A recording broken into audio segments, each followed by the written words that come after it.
Saniteo, faible commencement nangai. Batubele, bapesa kinga chance te. Shalom bien-aimé, to beteli nzambe maboko makasi, nzambalola apambola biso, nzambalola zalokumu. Merci na bandeko surtout oyo ba mesana kolanda émission les missionnaires du Christ, oui ça émission moko pour un but ya ko sauver ba âme nzambe. Pour un but, il y a ou soit il y a connaissance par rapport à makambo malam onzamba zotia et pas basali nae. Oui, c'est émission mon kozo sungabisu ya ko bakisa encore bagage spirituel, connaissance spirituelle même physique pour que la gloire de Dieu continue encore à se manifester.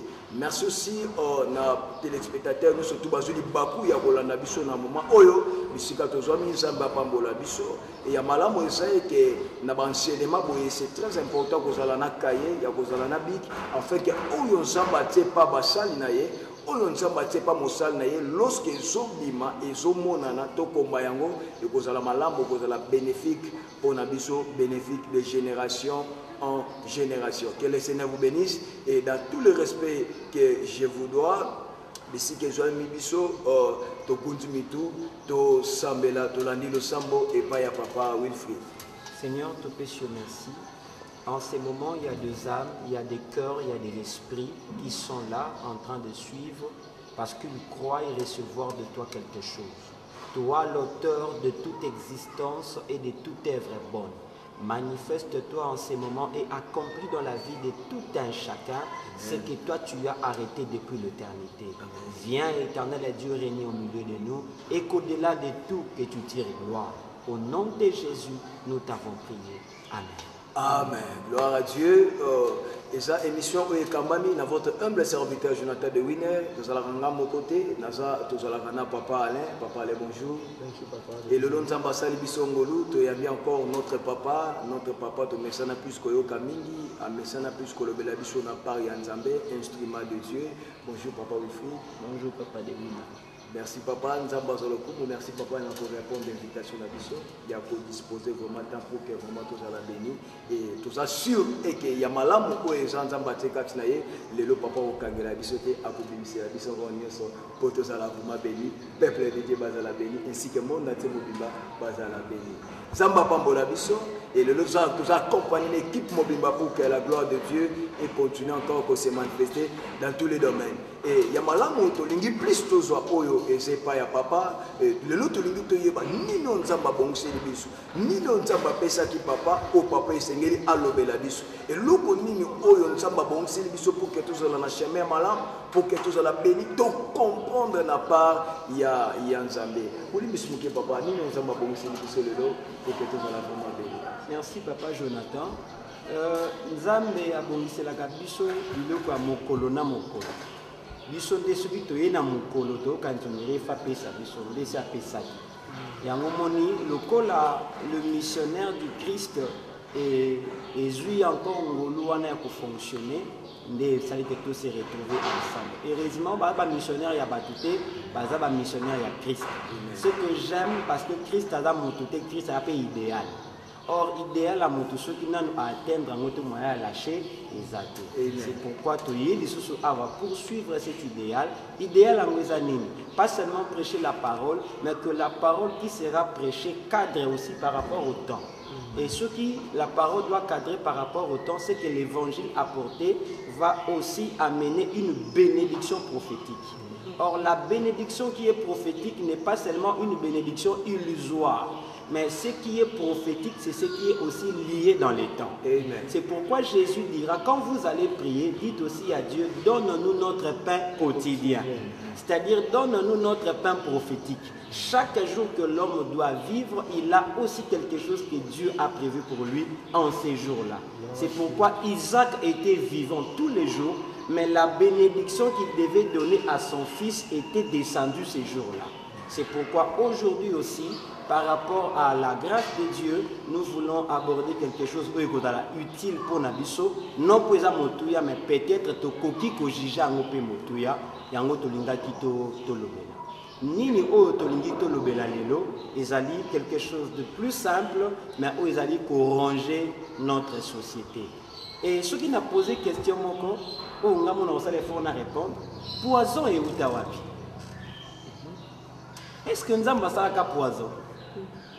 Ce qui poison, c'est la combinaison ya biloko. Nani a découvert la combinaison. Et ce qui est commis au salema. Nani yango atindaki mutu wana a découvert qui abana maintenant ko en application pour bumakabato. C'est par là que je comprends. Dieu a créé l'homme. Mais l'homme de ces jours est une production de plusieurs raisons. Nena bandi komituna na verset moko na Bible ko aider partage na biso. Eza mukanda ya Jacques chapitre 4 verset 1er. Eza texte o batu mingi bayebi yango ata soki na tango yango te mais na discours na ya lobakango. Bible lobi d'où viennent les luttes et d'où viennent les querelles parmi vous? N'est-ce pas de vos passions qui combattent dans vos membres? Awa muto a posé question et je crois être devant des gens qui croient à la parole de Dieu, même ataba batanga kamaloba nzambe teto bandima kangote, mais ils savent qu'il y a un Dieu qui existe. Même chez les occultistes bandimi Yesu te, mais ils lui appellent quand même le grand maître, un maître ascensionné. C'est que du moins qu'il y a un être supérieur. C'est à cet être-là supérieur que la parole que je viens de lire est sortie.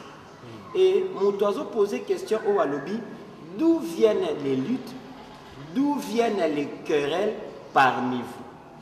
Nous avons ceux qui luttent ezali, ceux qui querellent ezali, il faut aboutir à un résultat. Ceux qui je suis en opposition avec l'autre, avant la kimia, je dois remporter opposition. Et awa apôtre azako poser question au lobi et outi wapi na kati na bino, heureusement a pesi réponse à lobi et outi na ba passion ou ezako bunda na kati ya ba membre na bino. Or tout dans la classe dans l'homme il y a le membre supérieur, il y a aussi les membres inférieurs, mais moi je pourrais renchérir, il y a aussi des membres spirituels qui ont été vulnérables au diable. Et c'est à ces réalités-là que partager moi ndambo na katuna biso sujet oyo. Et biloba oyo e bendi makanisi na ngai pona bana kotala comment la société, pas seulement congolaise, mais la société du monde fonctionne. Or la société est composée na batu ya ndenge na ndenge. Ba o ba yebi nzambe na ba o ba yebi nzambe te. Mais oyo Bible ezolobela aba ko s'adresser na ba païen te. Pour s'adresser aux gens de l'église et aux gens dans l'église. Les batuni bango, d'où viennent les luttes? C'est qu'en réalité, parmi nous, la lutte que vous avez la la querelle que vous avez la parce que Colossiens le 3:14, nous avons en nous le lien de la perfection qui s'appelle l'amour. C'est qu'en réalité, les lots, ceux qui luttent et zali, querelle et zali, ce que je vois, il y a l'absence de l'amour. Or, l'amour a compris n'a pas aspect ébélé. La philosophie comprend l'amour à sa façon, la religion comprend l'amour à sa manière, mais le christianisme aussi comprend l'amour à sa façon. Amen. Pour n'abisso le christianisme, tout bas chrétien, nous parlons pas l'amour comme un discours, mais nous parlons de l'amour comme un homme qui est Dieu. Yango 1 Jean et Lobi, Dieu est amour.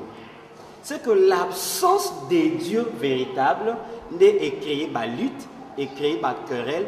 Oyo ezako aboutir na ba poison, ezako aboutir na ba publication ba image moko o ezali ya soni makasi, ezali ko aboutir na ba injure chrétien o afingi oyo pasteur o alobeli oyo. Est-ce que ces choses devaient se retrouver au milieu de nous?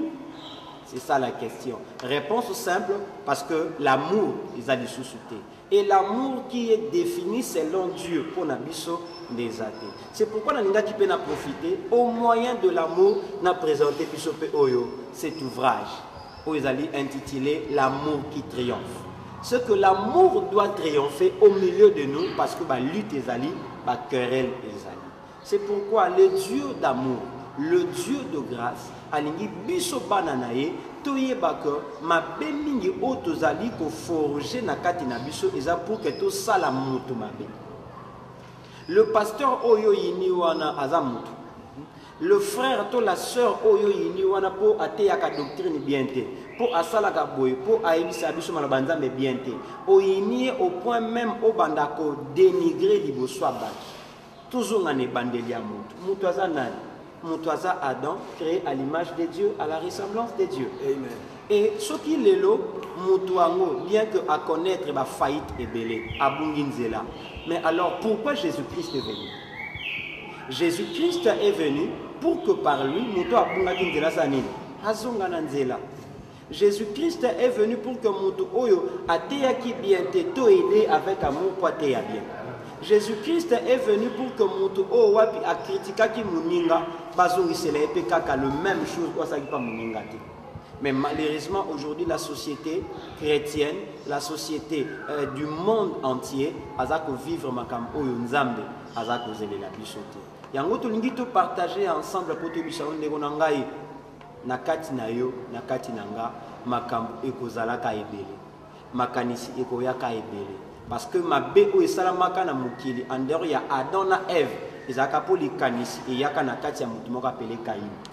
Ce que na kati ya ba membre na biso to ko pensaka négativement ou positivement. Mais l'amour doit triompher pour que quand l'amour qui triomphe et que la parmi biso et que banda ko réglementer makambu moko na moko.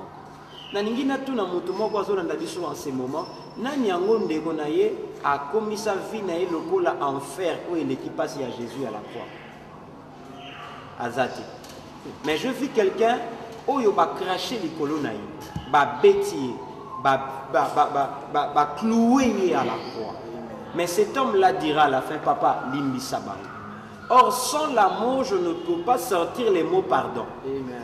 Et aujourd'hui nous les enfants de Dieu on remarque que la connaissance ne fait que abondir nakati nabiso, la connaissance ne fait que croître nakati nabiso, mais plus la connaissance augmente, l'amour continue toujours petit à petit à rolimo. Amen. Toi na bati o mitu evimbi bango me mitema ekondi bango.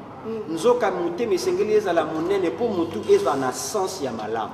Parce que mutema so ekomi munene ekomatisa makanisi ya bien pour na développement ya société. Amen. Et batu nyonso o ba ko sala ba arme ya destruction massive. Pourquoi? Est-ce que réellement bolingo za na kati ya mitema?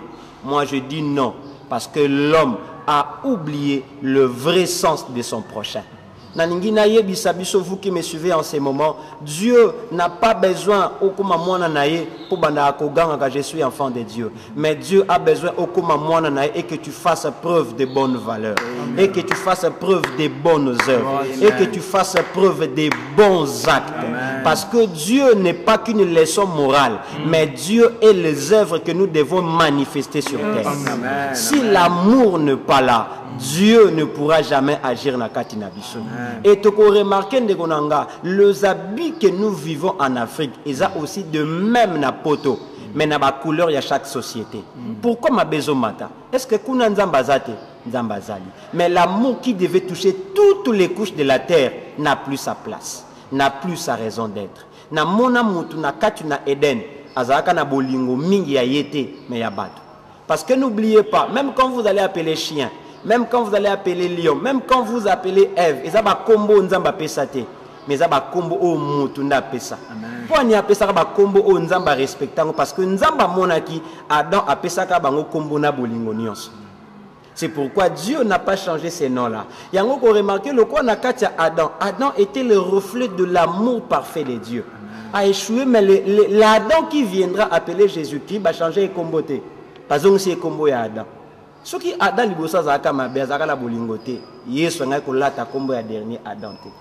Moi je crois qu'il est temps, nous enfants de Dieu, peuple de Dieu, vous pasteurs, le ministre de la parole, il est grand temps que ce qui m'a est submergé qui mokili, tous la kakangolute, mais que la parole au moyen de l'amour est submergée pe mokili. Parce que biso toi cause la mingi que là où le péché a abondé, la grâce doit surabonder. Mais quand il n'y a pas l'amour, qui peut manifester la grâce de Dieu? Il faut qu'il y ait l'amour, mes frères. Il faut qu'il y ait l'amour, mes sœurs. Parce que l'amour vrai permet la continuité d'une vie. Amen. Amen. Amen. Namoni batu basali ndeko na bango moko mabe. Bazalaki en mesure ya ko ôter la vie. Mais peut-être yo ndeko nanga ba finga ki okaka. tant musu yo ba critica ki okaka balinga ko longola obomo iloko la Joseph te. Mais namoni à la fin Joseph Azoloba, ce n'est pas vous qui avez fait tout cela, mais Dieu s'est servi de vous pour m'aider na comme place on a commis. Qui peut dire ce genre de langage si ce n'est que celui qui a en lui le véritable amour? Azaki gouverneur, akape ko sala bango ma bébélé, mais à salangote parce que le vrai amour habitait dans son cœur. Si nous voulons que nos pays aient continué et vivre en bien, nous devons manifester l'amour.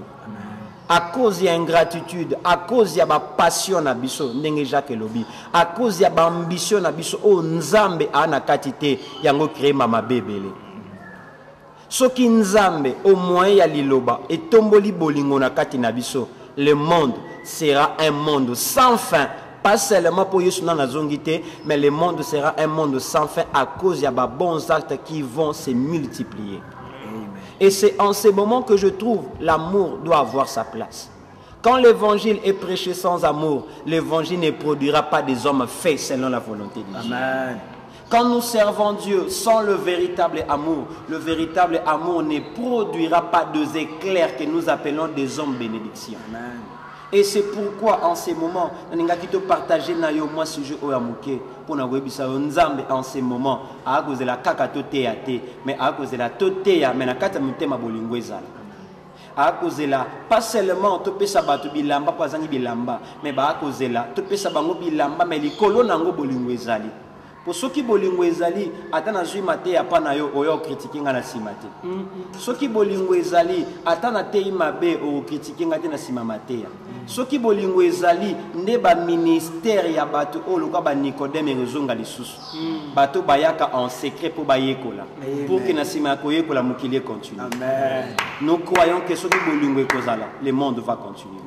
Ceux qui mukili ekozala si ka taux de mortalité et mata, taux de mortalité ko baisser mais taux de natalité est augmenté parce que bato bagobotama po muto asangana kina partenaire nae atondisama kina bolingo ya solo et bato bakobima bakozala bato amalonga na ningi na yebisa biso tozela te ba ange bakita bate ya biso bolingo.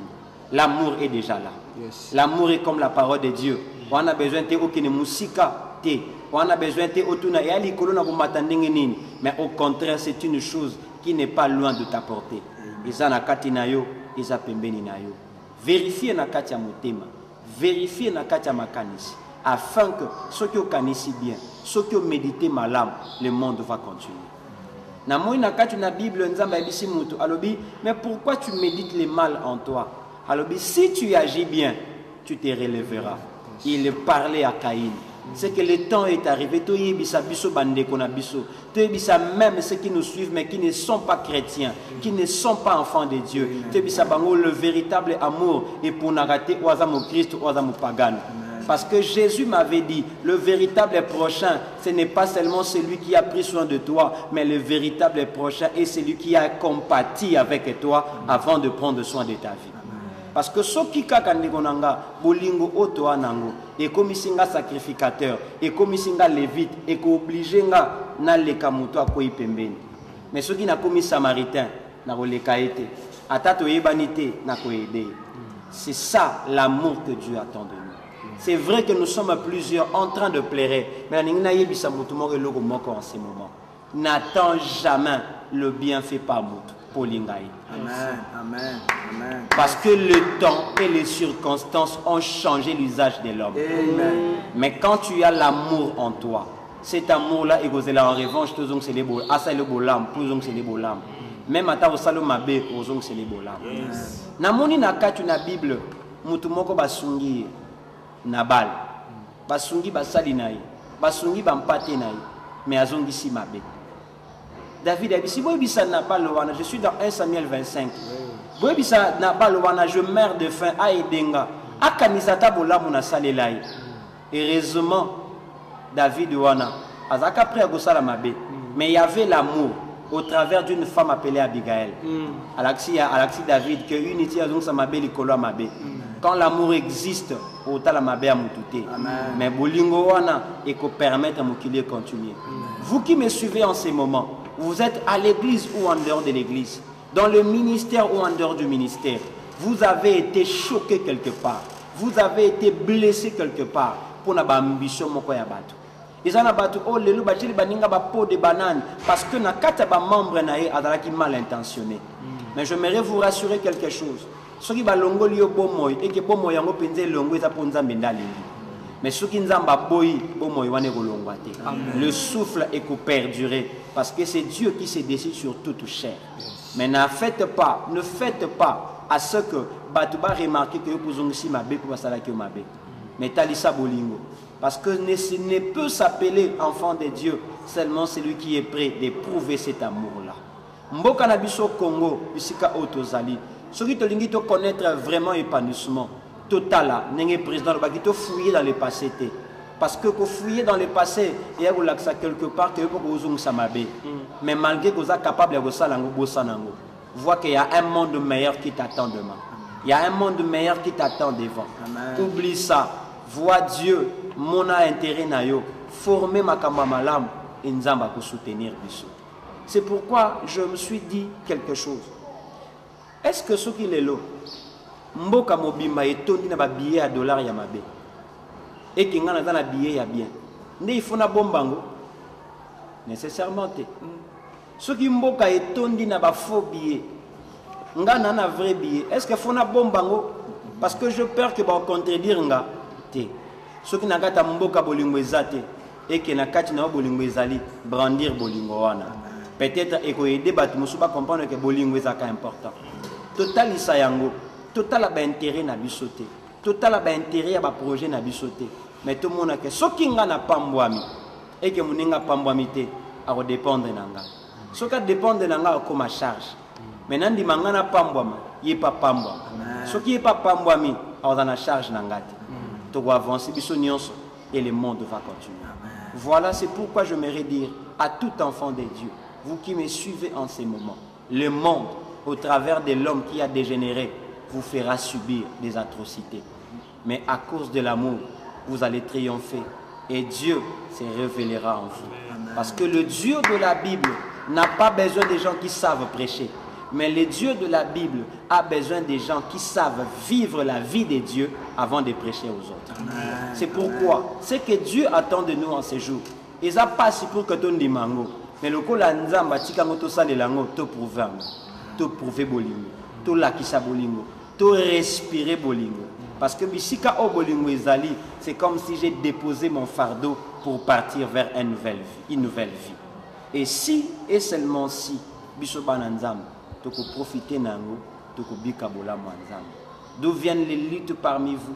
D'où viennent les querelles parmi vous? N'est-ce pas que ça na kata ba passion na bino? To longo la ba intérêt à mabe. To bossa na ba projet à mabe. To kanisaka kama lam et notre environnement va progresser. Voilà ce que je pouvais partager avec vous pendant quelques minutes. Merci papa. Nayebi ke na livre nzamba salingolu okomeli biso makama malamu na kati, mais ici il y aura même pas moyen vraiment ko limbolela biso ni surtout aussi na namuke to limbi to baksato yeba na ba conséquences na muto azangi amour, conséquences ni na zwaka epa ya batu et conséquences ni no sia zwaka epa ya nzambe na muto azangi amour. Merci papa Jonathan. Makambe bele msuna évoqué dans la kati ya livre na laksa eloko moko ya mukie. Na kati na ouvrage oyo to commis par la grâce de Dieu na le biboy. Moto nyonso oyo apekisi mutema na ye eza na bolingo.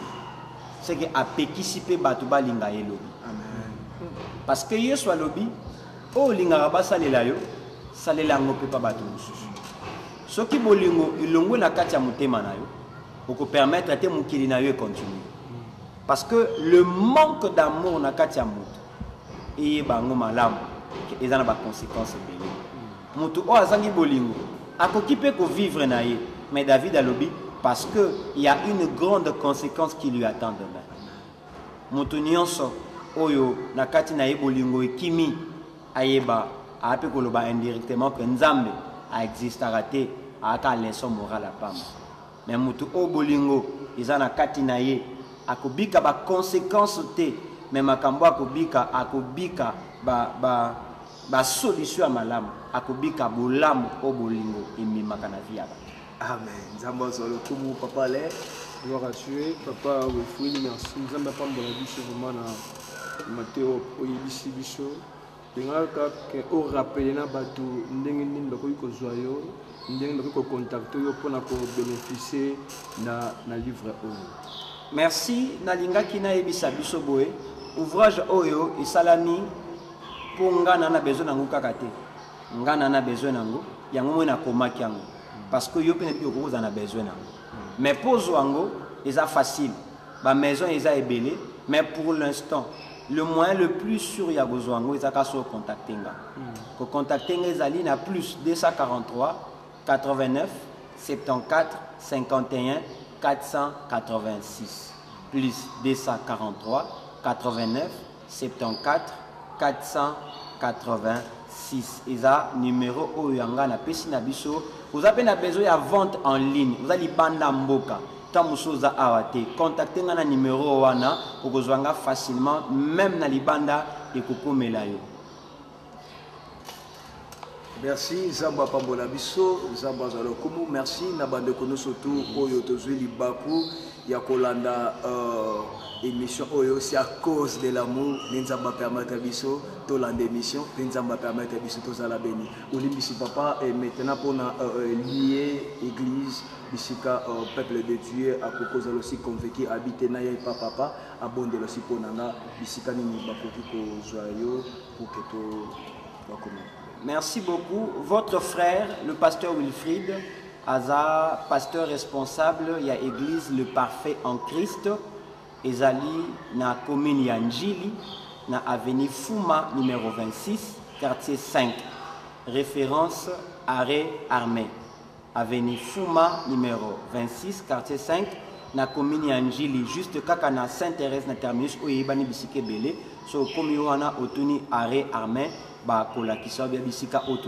Tous les jours, le pasteur Azakan Église est disponible et pas Yabatu. Merci. Zamba Zalokumu, Zamba Pambola, peuple de Dieu, surtout, Oyo Bazuli Bakwa Kolanda Biso. Nous sommes vraiment bénis et par notre papa, le pasteur Wilfried. Et ouvrage Ezali sur l'amour, et c'est très important parce qu'après Awa, papa Alain ainsi que Sina Bandego, nous sommes allés. Charles bien aimé plutôt, c'est très important qu'on soit ouvrage Oyo pour que l'amour encore est manifesté partout, Nabanda, Bissikanyos, Naba Église, Naba Line surtout, pour la gloire de Dieu. Zamba Pambola Biso, Bolibisu Papa, pour Nabandeko, non, Bayamba payé souté, Bandeko Mouté, Messieurs Zokaki, Bandeko Bakomaki abattu, Bakomaki aussi na cœur moko malice. Et Nine Sengeli Yako Yebisa Bango conseil et déclaration pour que Bayamba Yesu afin que Nzamba Sengeli. Merci bien-aimé, vous qui me suivez en ce moment. Il y a un adage qui dit la roue ne sera pas inventée. C'est-à-dire le code est comme il change en côté. Alors inutile de regarder quand on a kata ma rancœur et que produire l'autre. Mais je vous l'ai dit, il y a un homme qui est capable. Il y a Kolongo la fardo na yoana apesa okimianaï. Cet homme c'est Jésus. Depuis que je l'ai rencontré dans ma vie, il m'a fait comprendre que tout peut arriver. Mais ce qui vous en a eu longo, alors que la vie continue, malgré le tout, on est pénible. C'est pourquoi je vous prie, vous qui me suivez en ces moments, vous voulez faire partie de la grande famille, la famille chrétienne. Donnez votre vie à Jésus. Il suffit à que Seigneur Jésus, na comprendre que sans yo, na vivre te. Na pesifi nange pa ina yo otamusanga. Juste seulement cette courte phrase suffit pour que Jésus entre et qu'il siège avec toi. Parce que le binaka une Bible, voici je me tiens à la porte et je frappe. Si quelqu'un entend ma voix et qu'il l'ouvre, alors Seigneur biloko belete fungola ka mutema akokota akomemela o kimia esengo pe nyonso oyo luka na sena moy akokukisela parce que il est le meilleur ami, l'ami fidèle qui ne faillit jamais et qui ne change jamais de casquette. Donnez vos vies à Jésus et vous comprendrez que j'avais raison. Yakobi Sabino, que Dieu vous bénisse. Amen.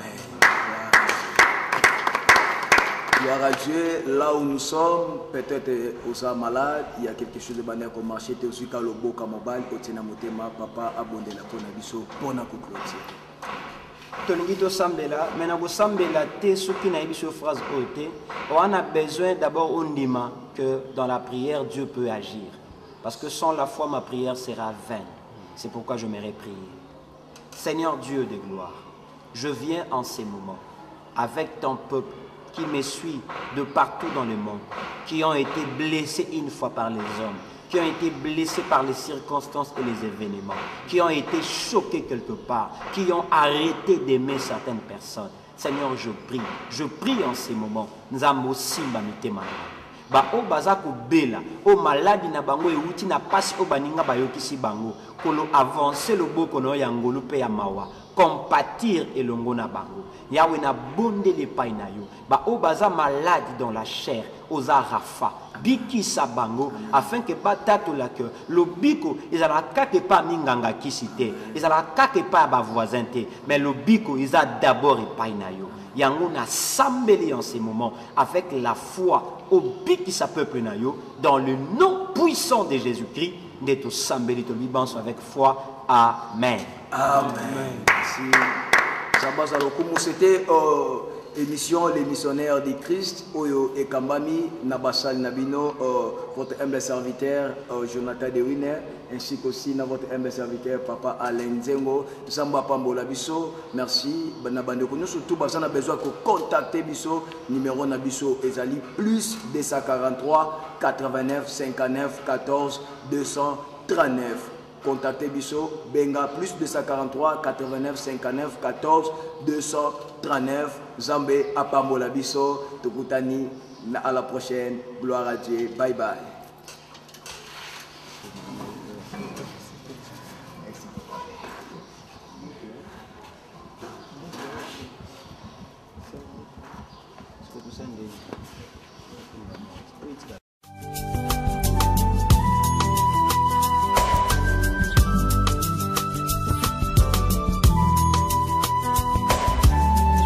Nabosani te o faible commencement nangai Batue bele bapesa kinga chance te